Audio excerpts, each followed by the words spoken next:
Good afternoon, ladies and gentlemen. Thank you for joining the Wilson Center and the Kissinger Institute for the Washington launch of Superpower Showdown. Hot off the presses from HarperCollins. The subtitle is How the Battle Between Trump and Xi Threatens a New Cold War. The book is by Bob Davis and Lingling, both of whom are with us today.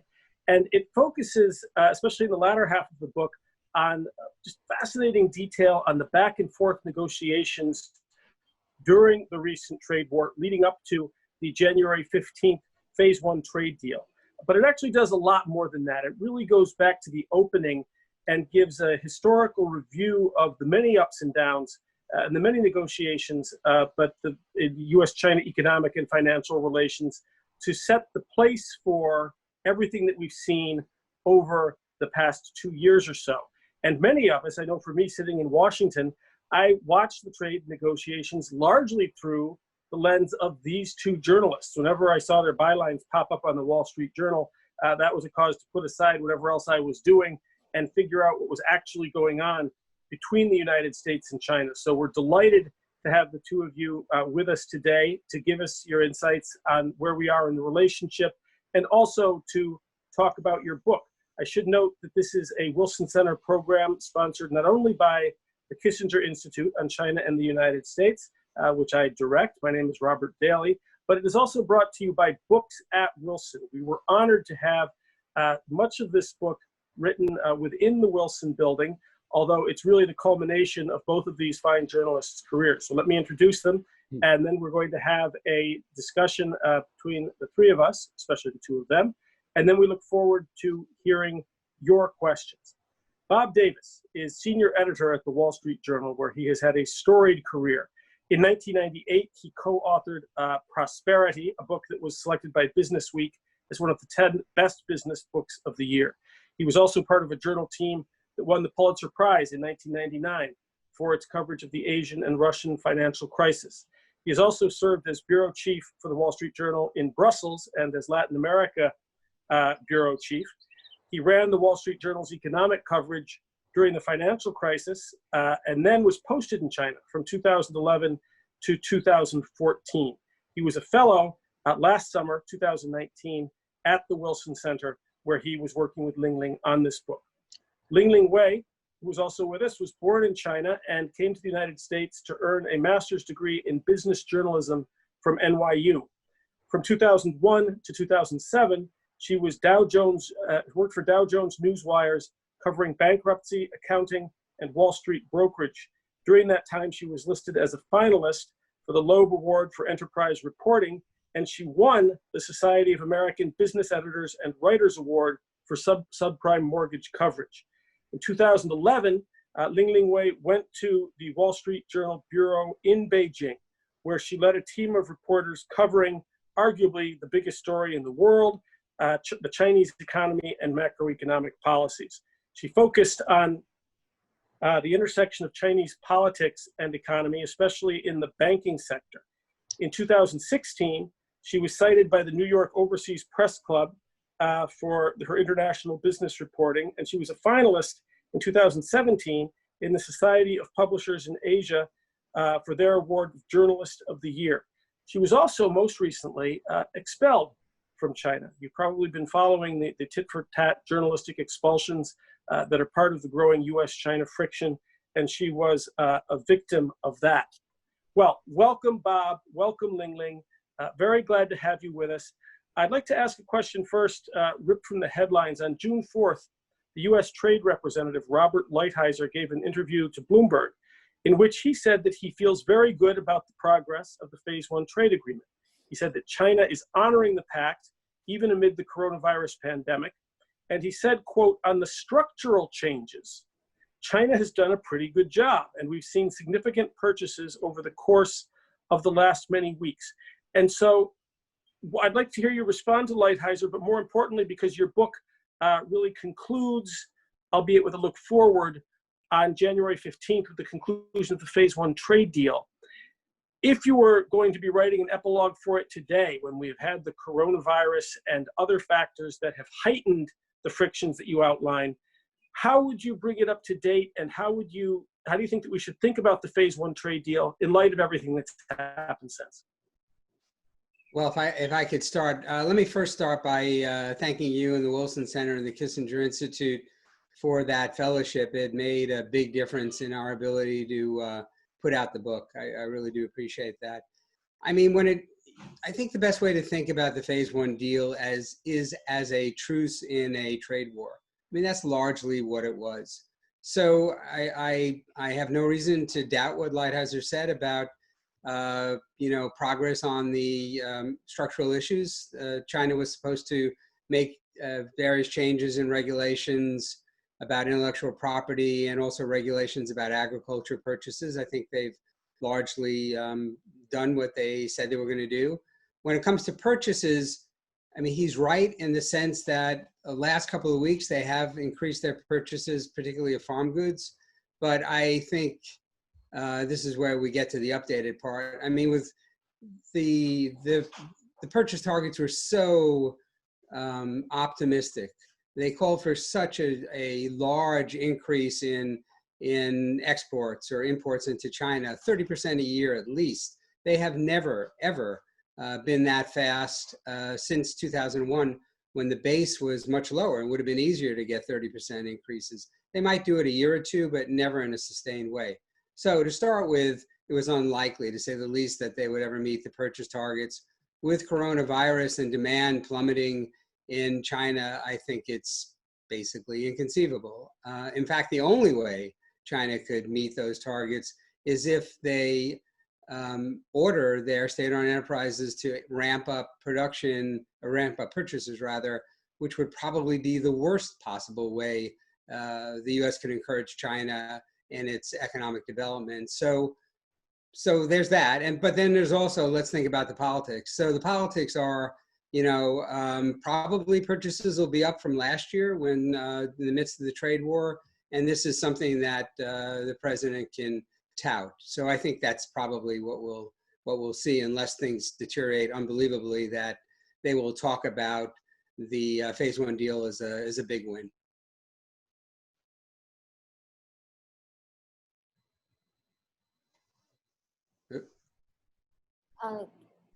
Lingling, would you like to add anything? Oh, sure. First of all, thank you from me as well for hosting this event. Really means a lot to me, to us in the whole book.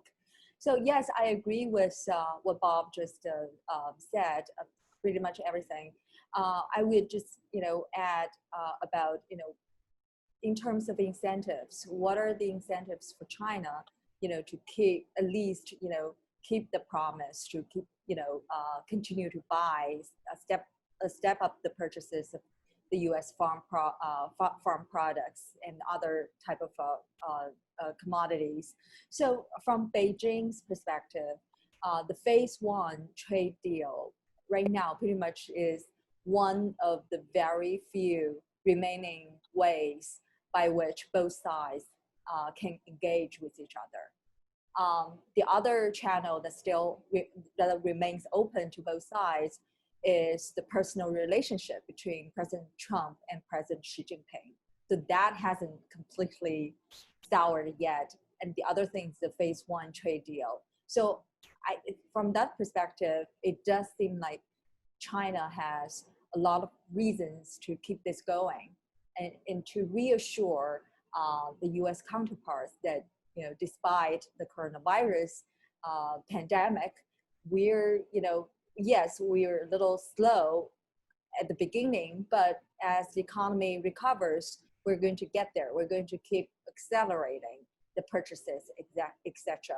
But as Bob pointed out, the targets themselves are so unrealistic. So even in good times, everybody's right to question how realistic for China to meet those targets, let alone when right now there's such a pandemic and there's a plunge in demand in China's economy, and obviously in other parts of the world as well. So, but right now, we haven't seen any signs of Beijing intentionally trying to renege on the deal. No sign of that. On the contrary, they have a lot of reasons to keep it going so that the bilateral relationship, won't really collapse.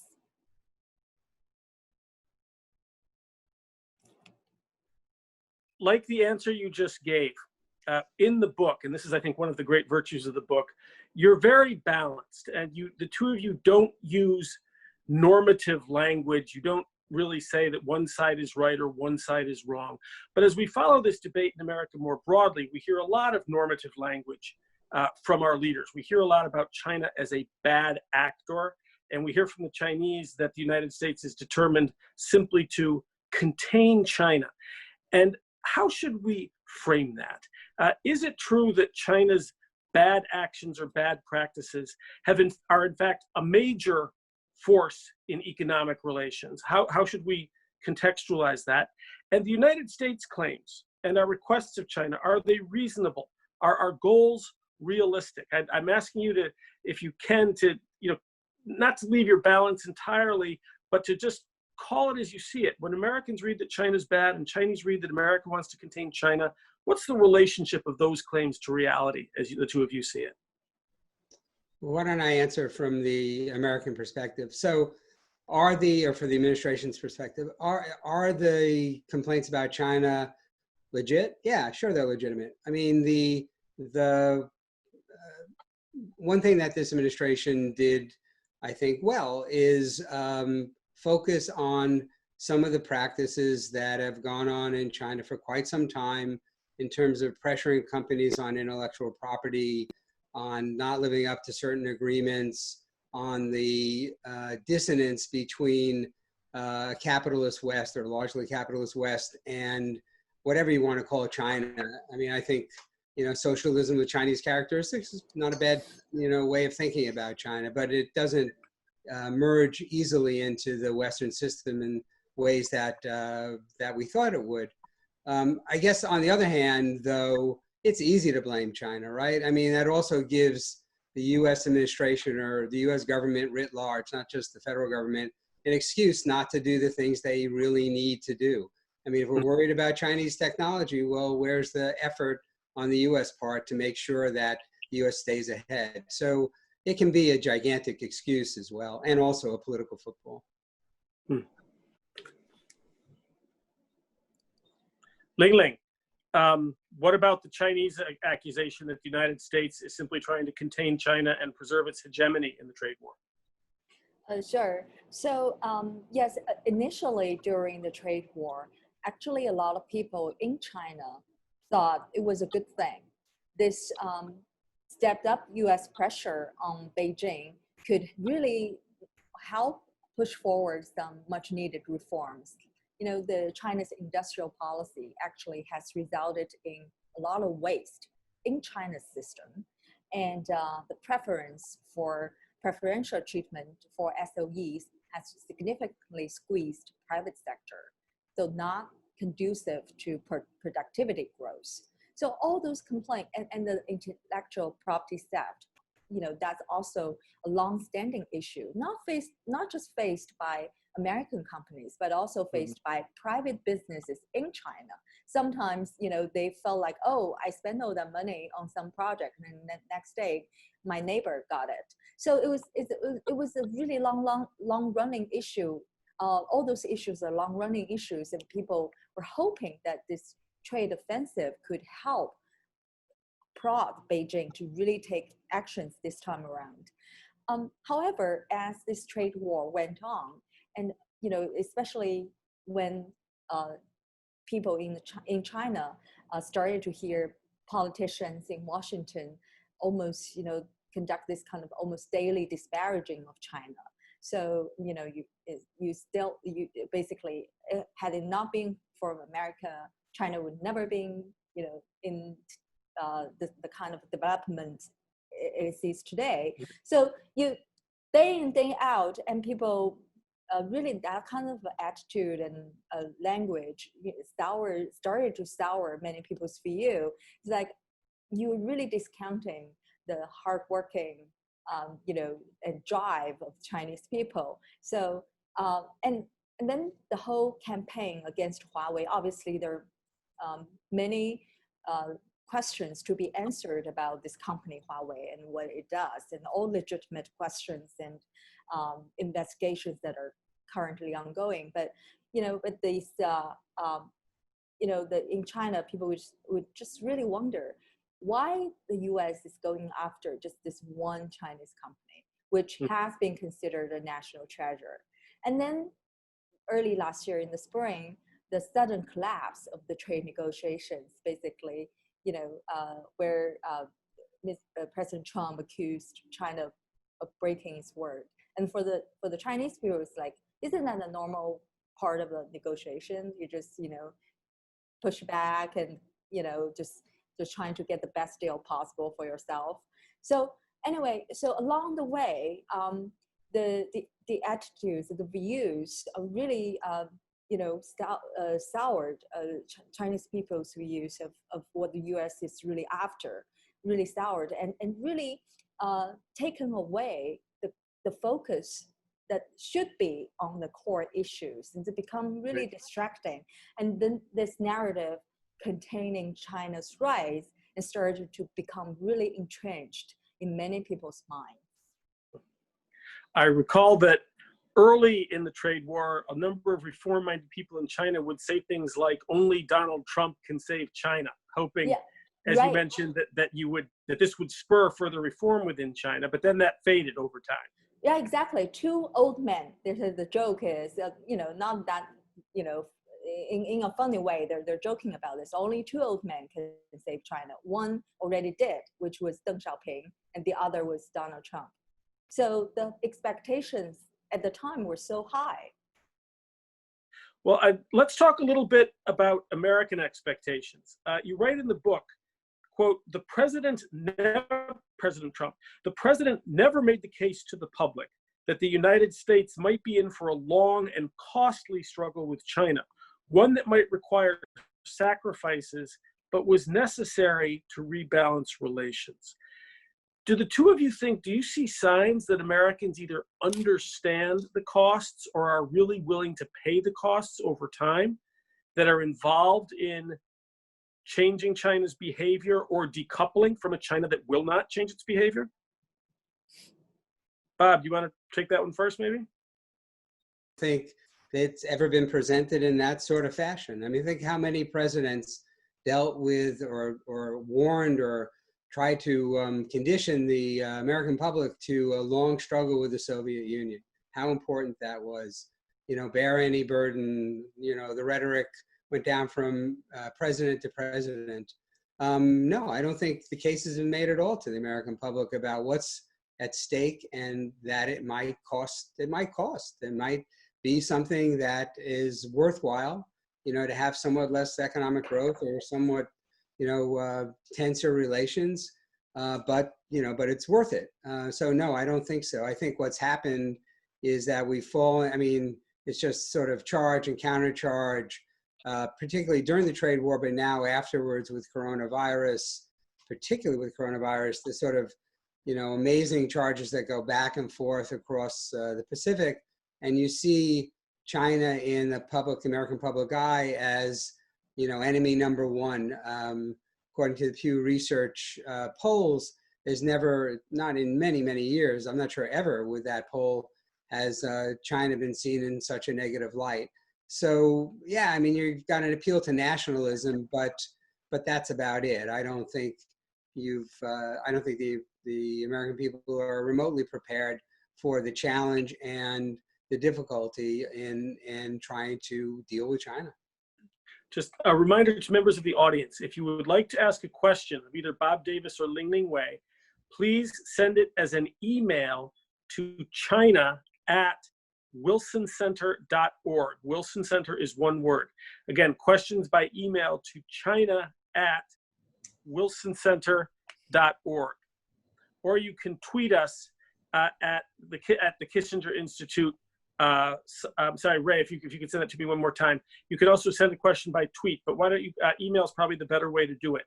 Lingling, on this question of costs, what are the perceptions in China? If this comes down to a competition of privation, of which consumers in which country are more willing to suffer or incur costs. How do the Chinese think that they're going to fare against the Americans in that sort of a standoff?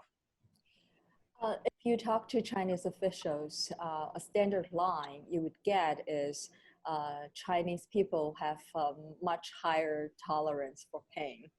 So, in the end, they will preserve to the very end. And, China would be the one claim ultimate victory. But I'm not sure it's quite the case anymore. China has a growing middle class. And the Chinese society has changed in a fundamental way ever since Deng Xiaoping's reform and opening up policy over the past 40 years. China's economy has grown so much from a country that really teetering on the brink of starvation or outright starvation to now, which now is the world's second largest economy. Definitely, China has come a long way. As a result of that, more and more people in China, politically speaking, even though they still don't want to rock the boat, right? But they start to really asking for their voices to be heard, their rights to be protected.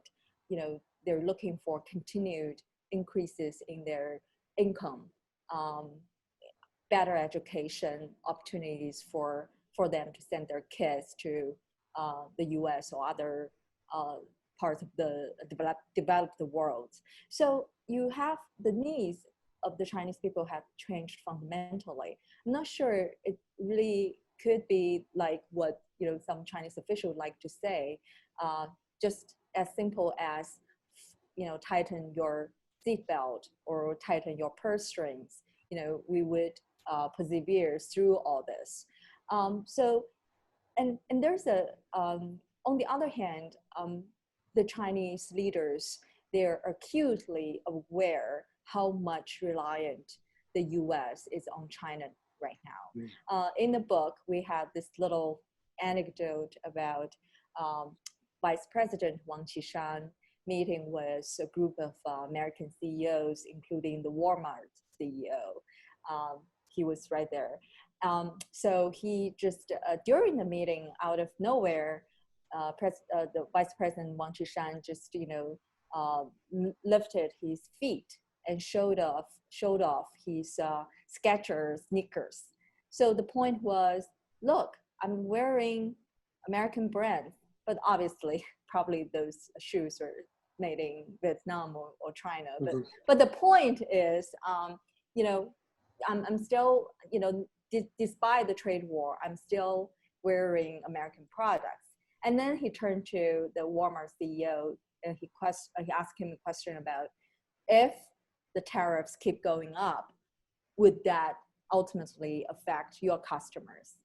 And the Walmart CEO said yes. See, that's a kind of message, very clear message to the American CEOs that if you don't get your government to back off, ultimately it would be the American consumers who would bear the brunt of the costs. Well, let's stay with American corporations for a minute, because one of the major narrative threads that you follow throughout the book is the role of American corporations when they go into China in the 70s and 80s, their advocacy for China's accession to the WTO, and then you tell extremely effectively the story of how China lost the support as lobbyists of a number of American corporations. But a lot of those corporations, which have not turned against China, but are no longer lobbying for China's cause, which support many aspects of the Trump administration's pressure on China, those companies are still extremely profitable in China.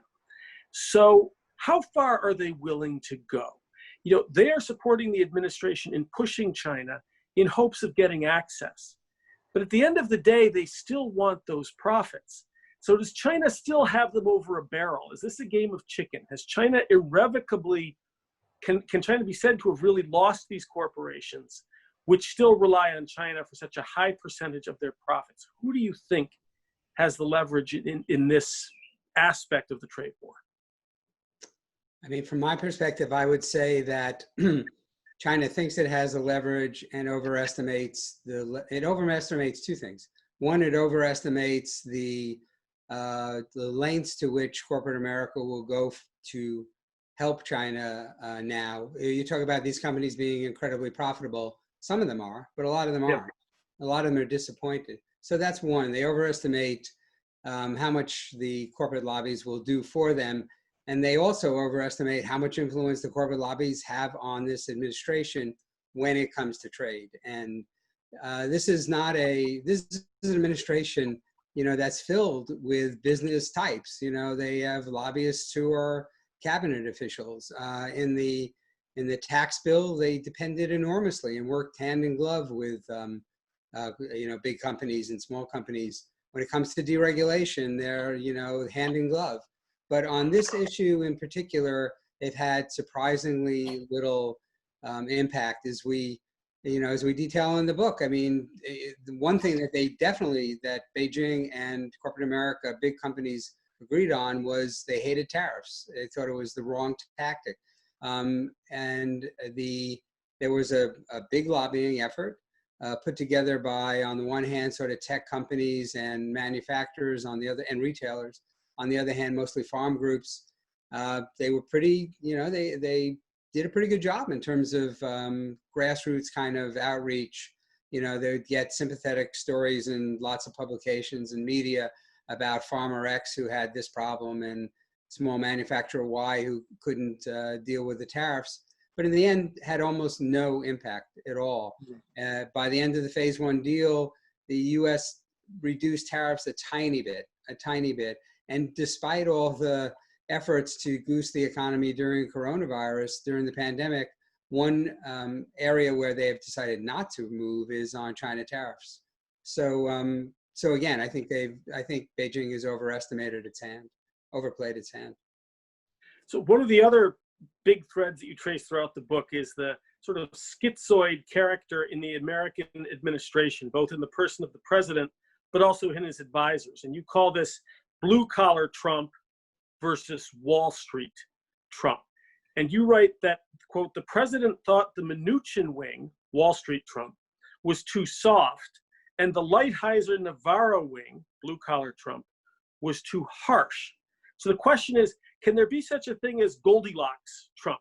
Can he get this just right? Is there a way to have it both ways, possibly? Or is this sort of schizoid split, his desire to satisfy both Wall Street and blue-collar heartland America, is that really a crippling point of view for the administration? And if I could, Bob, just before you start, remind again, listeners, please send your questions to China via email to china@wilsoncenter.org. Thank you. Bob.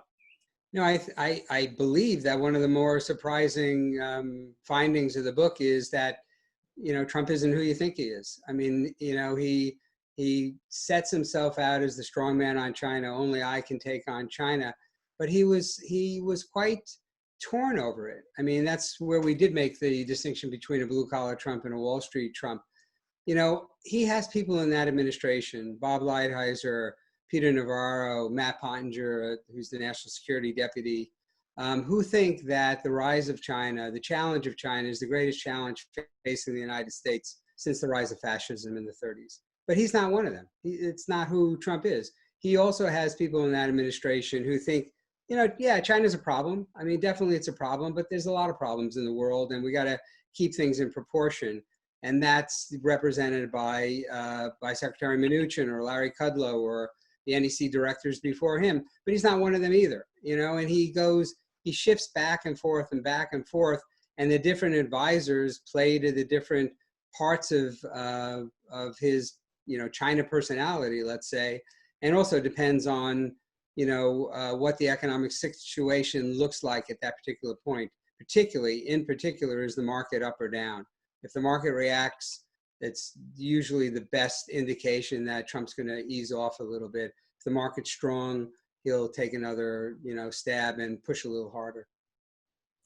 Lingling, what about on the Chinese side? Are there analogous frictions there over the course of these negotiations? Is there, as some Americans claim, a reformist group and a group of economic nationalists? Is there a schizoid quality on the Chinese side? And where do you think Xi Jinping himself is in these debates? And what would he like to see come out of all of these negotiations? Sure. Unlike many of his predecessors, President Xi Jinping, this also something we really learned from researching this book. Just feel like, compared to Deng Xiaoping, Jiang Zemin, Hu Jintao, all those predecessors in recent history, Xi Jinping is the most assertive, forceful, and ideologically driven leader in recent Chinese history. As soon as he came to power, he made it clear that this whole China dream of having a unified China that is strong economically, militarily, technologically, is basically his overarching goal, for his leadership. So everything else is revolving around that goal. So what does that mean? China dream, this rejuvenation of the Chinese nation. That means, in his view, China has arrived. China has risen enough that is on par with the U.S. So in the previous administrations in China, there were feelings that, probably the leadership was too deferential to the Americans, conceded too much to the Americans. Even today, people were still, some people would still criticize Premier Zhu Rongji for having negotiated that deal with the U.S. that paved the way for the 2001 WTO entry. He felt like he gave up too much. So now that China has arrived, China, obviously, we have every right to hit back at the U.S. whenever, the U.S., throws a punch at us. So that really, and at the outside of the negotiations, he also set very clear targets for his negotiators that by Vice Premier Liu He.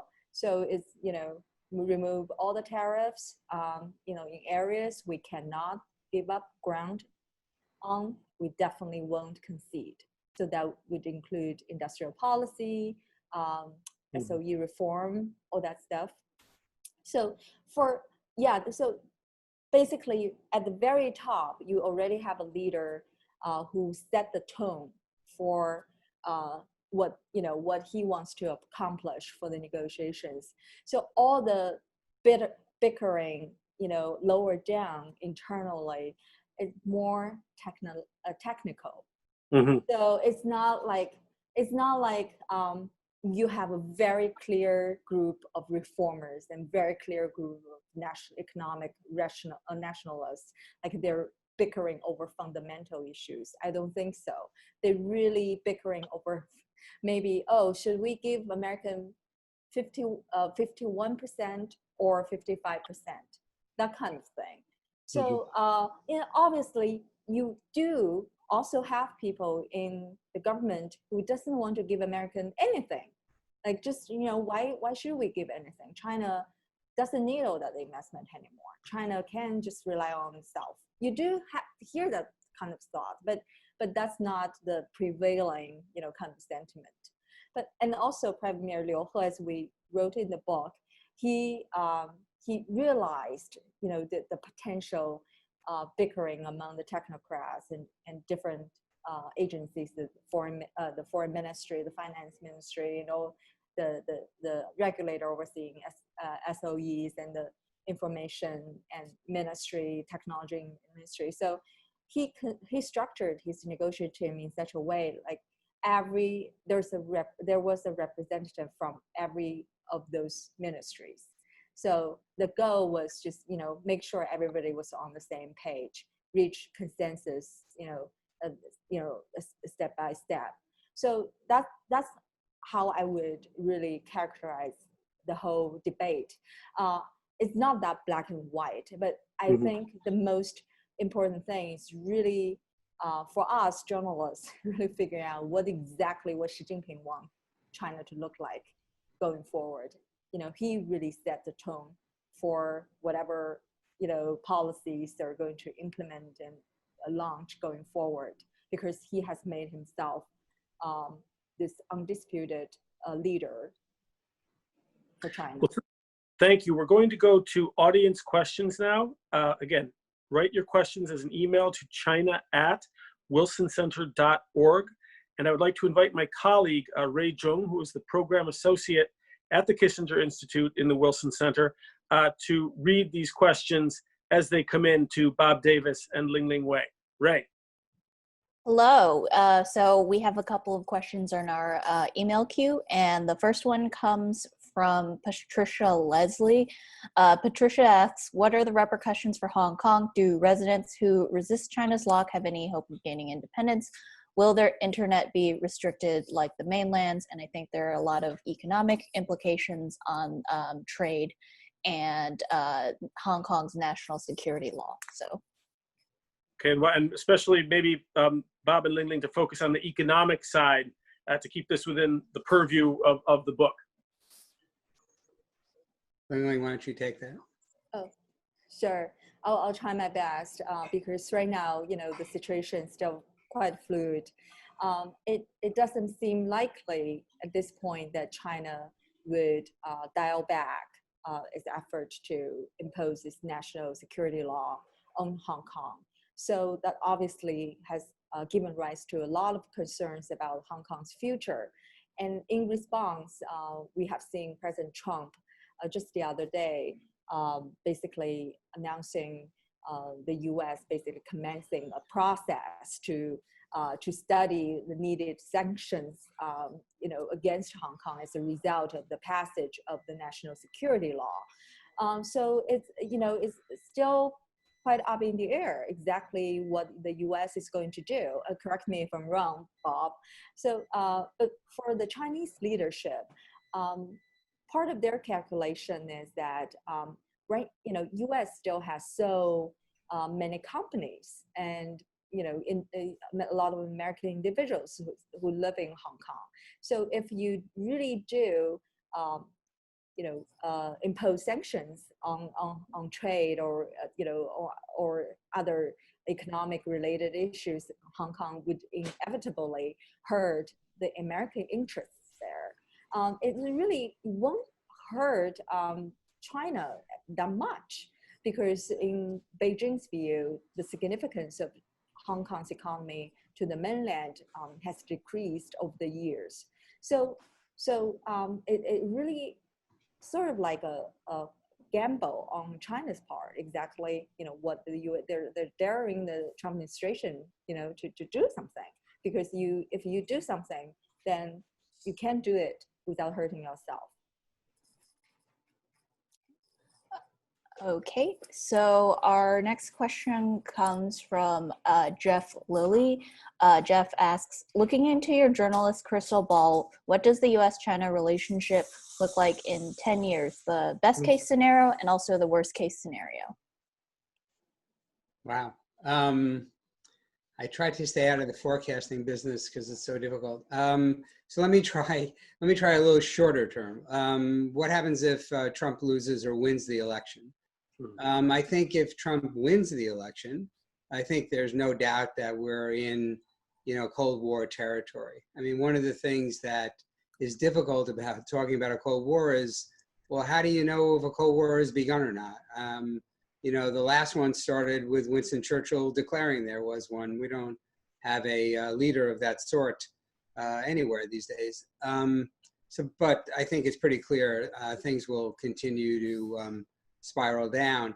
The more interesting question, I think, is what happens if Biden wins. And I think there, my assumption is that the campaign, which would be fought in part on China and on whether the Obama administration was tough enough, did they were they played as patsies by Beijing, I think will push Biden to a harder and harder position on China. And I mean, certainly the rhetoric would ease, I would think, but I think the disengagement of the two economies would continue. I think we're at a point where, decoupling I always thought was, kind of a fantasy. I mean, the U.S. is too dug into, U.S. companies are too dug into China and need China, so much that, I mean, giving up the China market, short of an actual war, which would be his kind of doomsday scenario, short of an actual war, is just isn't going to happen. But in terms of disengaging, not working together, making it difficult for both sides to invest in the other, I think that's pretty baked into the cake at this point. Our next question comes from Lian Chen. Their question is, at what point did you see the escalation rise to the level that warranted the phrase Cold War? Does describing the trade war as a new Cold War in some way heighten the tension and make the trend irreversible? All right, I'll give it a shot. Then Lingling can see what she thinks. I think we're just being descriptive. I think that was kind of the best description of where things are just about now. I don't think that we would be pushing toward an inevitable conclusion. But, I mean, we're journalists and we try to assess where we think the situation is, and that seemed to be the most apt metaphor. Question from Helen Lee. Can you comment on the current dynamics around Huawei and how the situation will further evolve going forward? It was directed at Lingling. Well, during the course of writing this book, I did take a trip to Huawei. They, early last year, they moved their R&D facility to this very lavishly decorated complex outside of Shenzhen. Is actually in another southern Chinese city called Dongguan. Dongguan traditionally has been a hub for low-cost Chinese exports, but those businesses really got hit really hard by the trade war. So have seen a tremendous group of business suffering. So they try really hard to attract big businesses like Huawei by offering tax incentives and preferential land incentives, etc. So Huawei moved into this gigantic, just really bonkers, looks like, very lavishly decorated complex. I talked to a few Huawei employees, and they just, they've been working around the clock, 24/7. They're trying as hard as they can to catch up with the Americans on, design, especially the design of chips and all that, because they were, at that time, they were really expecting heightened sanctions against the company. But at the same time, privately, some of my friends told me that it's just really still, despite the time and all the investments they spent on R&D, it's still really hard to reach the level the U.S. Of the U.S. manufacturing capabilities. So the company really, really try, for the company itself, it's really been trying to survive this whole trade war. And Bob can speak to this. It does look like the measures, the sanctions against Huawei are going to increase even further going forward, right? Yes, that's their intention. I mean, it's sort of interesting to think about what the administration has done. So definitely they've shut off the U.S. market. So, and in a sense, what they've done is almost in a Chinese way. They've created the conditions for a homegrown champion, since Huawei basically can't do business in the U.S. And there is some talk about, the Attorney General actually has talked about taking the U.S. government taking a stake in Ericsson and Nokia. I don't think that'll ever happen, but it's gone to that extreme. But most recently, there was a variety of regulations that were passed that would make it difficult for American or even foreign companies to supply Huawei. But there's a big however there. However, the way they were drafted both times was so loosely that American and foreign companies have plenty of ways around it. And so far, it really hasn't crippled Huawei to the extent that some in the administration thought would happen. So then the question is, well, is that sloppiness, incompetence, or was that on purpose? In other words, sound really tough, but not really try to kill the company. You know, I'm not really convinced of either. I mean, in Washington, generally, if you think the choice is between something really clever and really sneaky or something incompetent, it's usually something incompetent. So that's where I would come down at the moment. Okay. Question from Eric Hirschhorn. Do either of you envisage the current pressure on Hong Kong expanding into serious economic pressure on Taiwan? If so, what would you anticipate as the U.S. response? Lingling, that's all you. Really putting me on spot. Thank you. Gosh, that's really a hard question to answer. You know, obviously, you know, again, I'm going back to the book. Part of the book talked about earlier in the Trump administration how Taiwan became a bargaining chip of sort. You know, when both sides were bickering really harshly toward each other. Right? When especially after President Trump picked up the phone call from the Taiwanese leader Tsai Ing-wen, and how that really spooked the Chinese, who thought, oh, you know, really, you know, getting close to China's bottom line. So, and then, you know, obviously there at that time also there were a lot of speculation about what exactly the U.S. would do to Taiwan. Would it significantly increase support for the Taiwanese government, you know, as a way to hit back at China, or it's just, you know, using Taiwan as some sort of bargain chip back and forth with Beijing. So it's sort of like encountered the similar questions as you, Eric, you raised just now. So it's really hard to see forecast right now, you know, because first of all, we really still need to see how the Hong Kong situation works out. Obviously, Taiwan, you know, is more and more becoming more and more important in this whole dynamic as well. Okay. Just a quick reminder that if you have any sort of burning questions that you'd like to ask our panelists, please feel free to email them to china@wilsoncenter.org or tweet us at Kissinger Institute on Twitter. My next question is from Yong Xiong. Their question is, do you think China can succeed if it returns to the path of largely supporting state-owned enterprises and neglecting private businesses?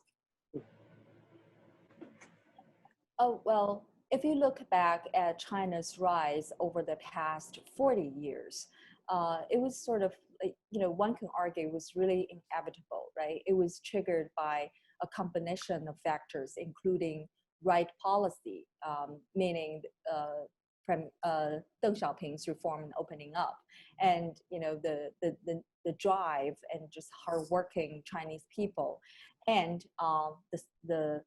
how, you know, the policy unleashed the potential from private businesses and individuals. So private businesses have been really essential to the country's rise over the past 40 years.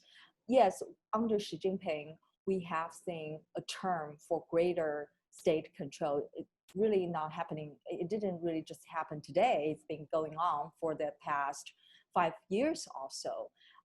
And, you know, right now, the formula adopted by the Chinese government basically, you know, is, you know, more of a state-led model, focusing on heavy investments by government, party direction, heavy censorship, and a flood of cash. So, they inevitably have squeezed out a lot of private businesses. That explain why the growth in investment in Chinese economy, the growth rates have remained so low in recent years. So, and inevitably also led to a lot of tensions, both socially and economically. More debt going to, more credit is going to state firms that are less efficient than private companies, and a lack of productivity growth, et cetera, et cetera. So all those tensions right now are really making, throwing the continued rise of China into question. Okay. One of Wilson's Schwartzman scholars, Lucille Greer, asks, what are the security implications of the trade war, and have phase one trade talks done to ease tensions in areas like the South China Sea, or have they sort of heightened the tensions in these non-economic areas? What have you observed in your reporting work on this? I think they're sort of parallel tracks. If anything, so previous administrations, it was classic, whether Democrat or Republican, would always put national security issues above trade and economic issues. The George W. Bush administration, their priorities with China were, dealing with terrorism, dealing with the impacts of 9/11. They also needed China on economic issues with the global financial crisis, but trade issues were certainly very secondary. Under Obama, it was, non-proliferation, it was the Paris Accord, it was the Iranian Accord, and again, economic issues were very secondary, particularly trade issues. With this administration, with this president, I mean, trade issues, if anything, the national security issues fed into the trade issues. And there were always questions about whether he would trade off, if we think about Huawei as a national security issue, because the U.S. Argues that it's essentially an arm of the Chinese military. Huawei was seen many times as a bargaining chip. So I don't think the having the phase one deal has made a big deal one way or the other in terms of national security issues. And if anything, it was I'm thinking back on John Bolton. There are parts in the book about Bolton seizing the opportunity when Trump is really angry over China rejecting a preliminary deal in April of 2019, and using that as an opportunity to get Trump to sign off on more tougher action on Huawei, and also getting him to not be in opposition, or just not ignoring basically Taiwan issues. So I think they're on parallel tracks. It certainly hasn't done anything to help the national security. I don't think it's done anything particularly to hurt it either, national security issues. Okay.